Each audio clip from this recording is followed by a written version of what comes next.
Welcome to the Deep Dive. We take a stack of sources, pull out the key insights, and basically get you up to speed fast. No endless scrolling needed. Exactly. So today we're diving into something interesting, these recent and upcoming consumer boycotts targeting major retailers. We're talking Walmart, but others too. Yeah, we'll be looking at, who's organizing them and what's really behind it all. We've got material here from USA Today and The Independent. And it's useful because they sometimes offer slightly different angles on the same events, which helps build a fuller picture. Right. So our mission for this deep dive, let's try and understand the why and what the motivations, the scope of these boycotts, and maybe what they signal about consumer activism right now. Sounds good. Where can we start? Okay, let's kick off with that Walmart boycott, the one from May 20th to the 26th. This was organized by the People's Union. Right, and both sources highlight the reasons they gave. John Schwartz, the founder, was pretty clear. What was the main thrust? Well, it really centered on accusations of corporate greed. They pointed to Walmart's big profits, tax loopholes. And the argument was that Walmart wasn't absorbing costs like tariffs, just raising prices instead. Exactly. That they were pushing that burden onto shoppers despite doing well financially. And this John Schwartz, he's got a social media presence, right? At the Anna called Jai on Instagram. Yeah, seems to be a key channel for them.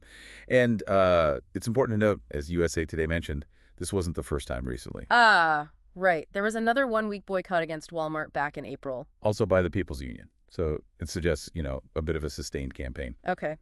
And the scope of this May boycott, was it just the main stores? No, it's pretty broad. They targeted Walmart retail, online, Sam's Club. Affiliated companies, too. Yeah, and even their private label brands like Great Value and Equate, trying to hit the whole Walmart ecosystem, basically. Interesting. Did Walmart respond? USA Today mentioned their reaction to the April boycott. It did.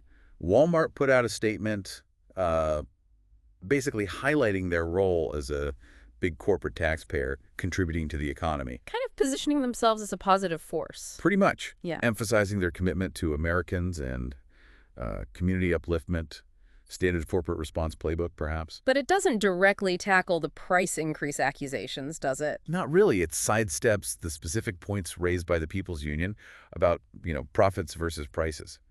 And that kind of disconnect often fuels these things. Right. So tell me more about this group, the People's Union. They seem to have popped up relatively quickly. Well, USA Today talks about their first big action, a one-day sort of economic consumer blackout on February 28th. And that got attention. Apparently, yeah. Schwartz himself was quoted saying he was surprised by how much traction it got. Wow. So that initial success kind of snowballed. It seems so, because USA Today notes they've kept it up, organizing weekly boycotts since then. Weekly.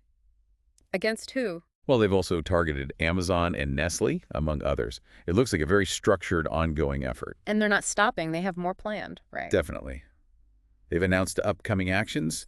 Target is next, June 3rd to 9th. Okay. Then McDonald's, June 24th to 30th. And even something on July 4th. Yeah, a big one called the Independence Day Blackout. Mm-hmm. So clearly trying to maintain momentum with these focused actions. It's also worth mentioning, though, that it's not just the People's Union doing this kind of thing, is it? No, absolutely not. USA Today also flagged that there are other groups organizing boycotts against Target and potentially other retailers too. But for different reasons.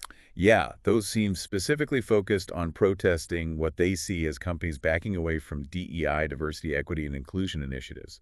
So you've got the economic angle from the People's Union and this separate social values-driven activism happening too. Okay, let's loop back to the People's Union and their earlier actions. That Amazon boycott back in March. The Independent went into that a bit more, didn't it? It did. They quoted Schwartz from CNET saying the explicit goal was to cause a dip in Amazon's sales. Very direct aim. Ambitious, given Amazon's size. Hugely ambitious. And they didn't just say, don't buy from Amazon.com. Yeah. They included a whole list of Amazon-affiliated companies and services. Things like Alexa, IMDb, Prime Video, Ring, Twitch. Whole Foods, Zappos. Yep, all of them. Schwartz apparently advised people to focus on hitting the services they use most often to try and make the impact felt. Sort of a targeted approach within the larger boycott, but did it work? Did sales actually dip? Well, this is where it gets tricky. The Independent pointed out that Amazon actually reported a 10% year-on-year increase in net sales for Q4 2024. So not exactly a dip then. Doesn't look like it on the surface. And even more specifically, a firm called Momentum Commerce, which analyzes this stuff, apparently found Amazon sales were slightly higher during that March blackout week. Higher. Wow. That kind of undermines the goal, doesn't it? It certainly raises questions about measuring success. I mean, is success just about the immediate financial hit? Or is it about raising awareness, getting media coverage, expressing dissatisfaction? Good point. It's complex. Affecting the bottom line of a giant like Amazon is a tall order. It really is. But, The Independent also noted something else about that first blackout, the one back on February 28th. What was that? Schwartz told CNN it went international. They got messages of support from all over the world. Okay, so even if the immediate sales impact is debatable, there's a resonance there, a sense of global solidarity. Exactly.